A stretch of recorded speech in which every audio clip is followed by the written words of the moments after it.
Maka itu yang diharapkan. Lisan kita bukan menyakiti muslim tapi malah memberikan kebaikan padanya. Karena dikatakan seorang muslim yang sejati adalah yang mana kaum muslimin lain selamat dari keburukan lisan dan tangannya. Memukulkah, mengambilkah, mencurikah dan seterusnya, ini masuk dalam masalah tangan. Kemudian hadis yang lain di poin ke-9 kita ini adalah hadis riwayatkan Ahmad nomor 6886, Tirmidzi nomor 2627 dan Hakim disebutkan dalam jilid pertama nomor 54 dengan sanad sahih. Kata baginda Nabi SAW, al-mu'minu man aminahul mu'minuna ala anfusihim wa amwalihim. Seorang mukmin yang sejati adalah seorang yang kaum mukminin lainnya merasa aman dari gangguan diri dan harta mereka. Jadi ada orang subhanallah, kita takut kalau orang ini ketemu dengan istri kita. Karena matanya jelalatan, matanya sudah seperti orang yang mau menerkam istri kita. Ada orang begitu subhanallah. Ada orang pernah bahkan bertanya di pengajian saya, Ustaz, saya punya penyakit, saya suka ganggu istrinya orang.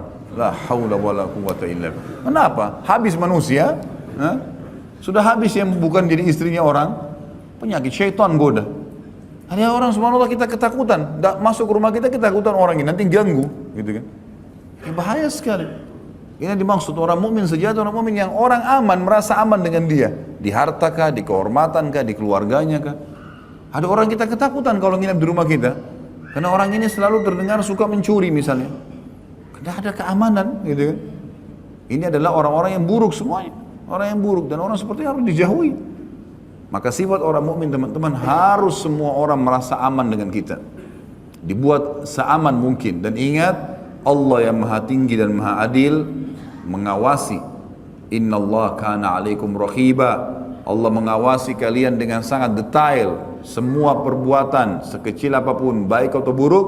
Wa may ya'mal mithqala dzarratin khairan yarah wa may ya'mal mithqala dzarratin syarran yarah. Yang berbuat seperti biji sawi kebaikan dia pasti lihat. Lihat kata ulama tafsir, di dunia ada kebaikan-kebaikan balasannya dan di akhirat ada kebaikannya juga balasannya. Dan keburukan buruk juga sama. Sekecil apapun akan ada konsekuensi pembersihan. Begitu juga dengan di akhirat. Lalu untuk apa kita mengambil haknya orang lain, mengganggu mereka, untuk apa? Nah, ini hak seorang muslim harus dijaga, saudaraku seiman. Siapapun dia, yang penting dia muslim. Jangan anggap remeh fisik orang. Kadang-kadang subhanallah tadi saya bilang jenjang pendidikan, kekayaan, sosial membuat kita merasa lebih hebat dari orang lain. Mungkin ada seorang pengurus masjid teman-teman sekalian, tidak ada sekolahnya, nggak ada sekolah, ijazah SD-nya pun tidak ada. Tapi tiap hari Masya Allah azan urus masjid itu lebih afdal daripada ana dan antum. Lebih afdal tiap hari ngurus rumahnya Allah, demi Allah urus masjid ini dan masjid lain teman-teman lebih mulia daripada urus Istana Merdeka. Ini rumahnya Allah, itu rumahnya itu siapa? Semua jabatan manusia. Ini rumahnya Allah, walaupun musola kecil itu orang lebih mulia. Berapa banyak orang di antara kita menganggap remeh orang-orang seperti ini?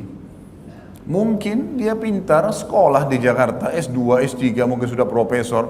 Orang tuanya di kampung cuma urus perkebunan dan pertanian, tidak ngerti apa-apa. Dia pulang kampung karena dia sudah biasa dengan bahasa-bahasa, ya, kosakata akademik. Maka akhirnya dia ketemu sama orang tuanya ngomong apa adanya, tidak ada pendidikannya. Lalu muncul perasaan menganggap remeh.